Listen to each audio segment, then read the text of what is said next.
咁我又大概係呢一個日落嘅時間坐咗喺呢一個露台度啦。And such a great day today， 咁啊超正啦。So I went for a swim in the sea in the morning。朝頭早落咗海游水啦，超開心啦。And then I got new swimming suit as well。咁我買咗新泳衣啦，好開心啊。So the ones that I had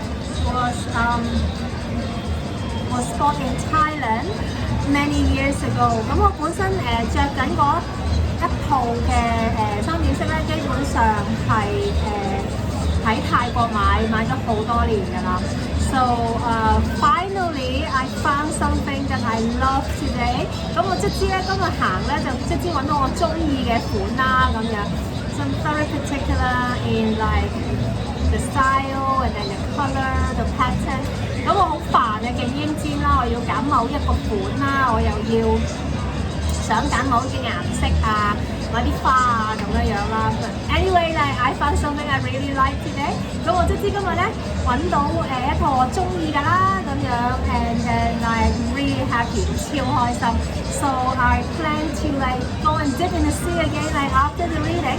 咁我決定咧今晚咧臨瞓之前都要落去咧浸多次水，為呢一套新嘅泳衣咧作下水禮嘅。So I got 2 sets， 咁我買2套啦。So like there's a long time I won't need to buy new swimming suit again。咁我有排咧都唔使再買泳衣啦。So let's begin with the reading。咁我哋今日正式開始。今日大年初一喎。Oh and then this is the first day of the year of the rabbit。So 恭喜發財 and then good health, good wealth and I hope the world will get back to a state that is equilibrium and then like people have respect for other people and culture and like genuinely world peace。咁希望世界和平，真係和平啦。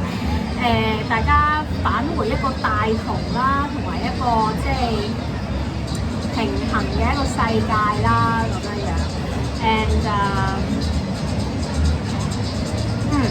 so let's begin。咁我哋今日正式開始啦。Read to Resist Day 254。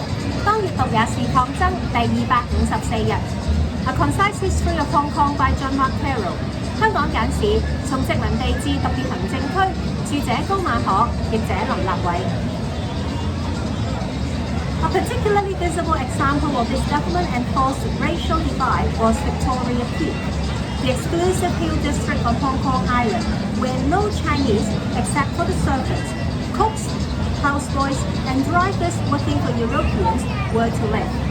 In 1902, this residential segregation became law when the Colonial Office allowed the peak to be used solely by residents approved by the government. Subsequent ordinances passed in 1904 and 1918 explicitly barred Chinese and Eurasians from living on the peak.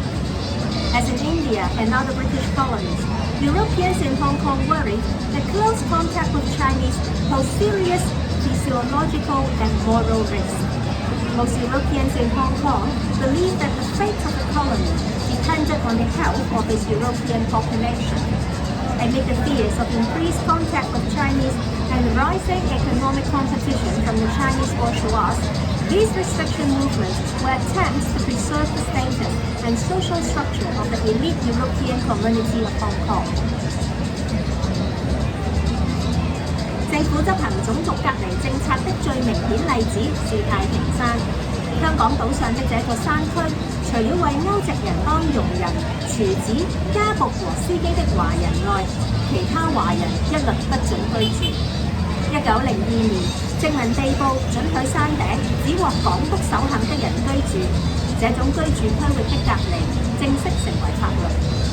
1904年至1918年，再相繼立法，明令禁止華人和歐亞混血兒居住太平山。香港歐籍人的生態和在印度及其他英國殖民地的歐籍人一樣，擔心與華人接觸太密切，會在生理和道德上帶來嚴重風險。大多數香港歐籍人相信，這個殖民地的命運全繫於歐籍人的健康。與華人的接觸越來越多，又面對華人資產階級越來越強的經濟競爭，都令歐籍人惴惴不安。這些限制性的行動旨在維持在港歐籍人上流階級的地位和社會結構。How did Chinese and Eurasians in Hong Kong respond to the racial discrimination that was so prevalent in Hong Kong? Irene Cheng, Robert Horton's daughter, insisted that the Peak District Bill of 1918, which prohibited non-Europeans from living on the Peak, was bitterly resented by the Chinese and other Asian residents of Hong Kong. But the Chinese members of the Legislative Council But the Chinese members of the Legislative Council did not oppose the Peak Ordinance, and only during the general strike of 1925 to 26 was there a demand that Chinese be allowed to live on the Peak. And even this demand came from the strike organizers, who could hardly have afforded to live on the Peak even had they been allowed to do so. In 1919, a similar ordinance reserved part of the island of Chow Chow as a vacation resort for British and American missionaries. This time, however, the Chinese members of the Legislative Council objected. Lau Chi-hop expressed his surprise and disappointment that even missionaries could behave in such a manner, while Robert Horton's brother, condemned the bill as little more than racial legislation. A few Chinese were permitted by the Executive Council to live on that section of the island in the 1930s, but the Peak and Chow Chow ordinances were not repealed until 1946. 對於香港如此無處不在的種族歧視，香港華人和歐亞混血兒有何感受？何東女兒鄭何艾玲說：對於1918年制定禁止非歐籍人居住太平山的山頂區條例，香港華人和其他亞裔居民深惡痛絕。但是立法局華人議員沒有反對該條例，直至1925年至1926年省港大罷工期間，才有聲音要求准許華人住在太平山，而提出這種要求的人卻是大罷工的組織者。就算開放太平山讓華人居住，他們也不會住得起。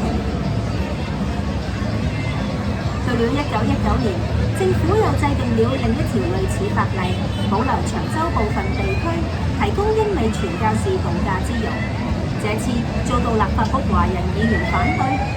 劉浩克對於竟然傳教士都有這種行徑感到震驚和失望。河東之弟何福指責這是種族歧視條例法例，而加以拍過。在1930年代，少數華人獲行政局准許在長洲該區域居住，但這些有關山頂和長洲的法例，直至1946年才撤銷。So this is the reading of today. 咁我哋今日就讀到呢度啦。And it talk about like how Chinese were restricted not to live in a certain area. 咁就提到咧，以前嘅華人咧就係被隔絕喺某一啲嘅地區以外啦。So for example, the Peak and some areas in Chow Chow. 咁例如就係太平山頂啦，又或者咧某一啲長洲嘅部分啦。Which if you've been to Chow Chow， 咁如果大家有去長洲啦，細個啦，如果你讀基督教學校嘅話咧 ，so if you're like me and you studied in like the Christian schools when you were in the secondary school， 咁你中學嘅時候咧，我哋成日都會有夏令營嘅，就會啲 summer camp and it will happen on Chow Chow， 咁就會去長洲啦，咁就係建道神學會啦，建道神學院啦咁樣樣。So there is like this sort of like Christian resort camp area that is solely for like Christian schools to book for summer camps and other sort of like what they call a spiritual camp。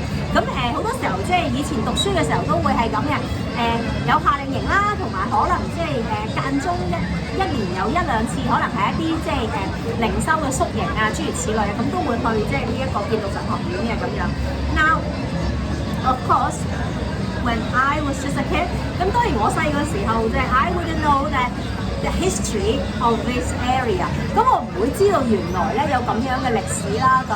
And now that I know， 咁而家發現咗之後 ，and what can I say like Christianity is such an oppressive religion，right？ 咁但係即係又只有再證明咧，耶 L 咧都係即係啲極為之壓迫嘅宗教啦，都係即係唔係好人嚟嘅。基本上我都唔明，即係嗰啲神愛世人去晒邊度。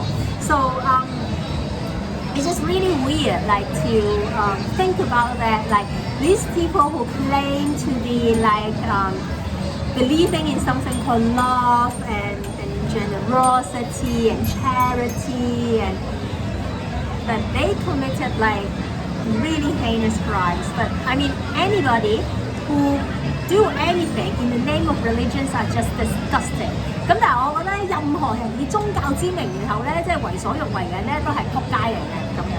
So anyway, so this is like today's reading. 咁啊今日就係讀到呢度啦。咁 and I can't wait to go back out into the sea. 咁我已經咧忍唔住咧想翻去呢個海中間嗰度啦。So I'll leave you here. 咁我而家咧就同你講拜拜啦。聽日再見，See you again tomorrow。恭喜發財，拜拜。